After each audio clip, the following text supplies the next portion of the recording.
C'est l'histoire un peu folle d'un champ d'oliviers perdu au milieu des vignes de Nouvelle-Aquitaine. Cette histoire, c'est celle de Mado et Jean-Baptiste Giribaldi, une aventure commencée il y a 10 ans à la frontière de la Gironde et de la Charente-Maritime. Comment vous avez réagi quand votre mari vous a dit on va faire de l'huile d'olive? Au début, pas très bien. Parce que bon, quand il a commencé à planter, il avait plus de 70 ans. Et j'étais contente qu'on arrête de bosser.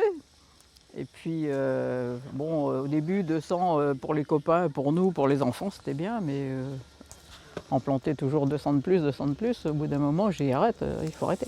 Mais il ne s'arrête pas et au contraire, commence à s'équiper. On a acheté un petit moulin à main, pompé comme les Shadocks, quelque chose d'horrible. Mais un beau jour, l'huile sort tout doucement. C'est jouissif. On ne peut pas imaginer ce que c'est que de voir une goutte d'huile tomber de ses propres oliviers, de quelque chose que vous avez créé vous-même. C'est sensationnel. Aujourd'hui, l'exploitation compte 1250 oliviers dont la moitié sont en production.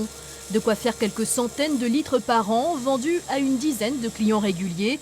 Pas assez pour en vivre, mais ce n'est qu'un début, car l'endroit est propice à cette culture. On est à plus de 300 jours d'ensoleillement, donc on est comme dans le sud en fait. Tout est réuni pour justement que ça marche, quoi. D'ici quelques années, les Giribaldi espèrent vivre de leur production.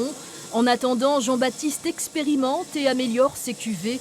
Son secret, un petit goût d'herbe sèche qui donne envie de saucer.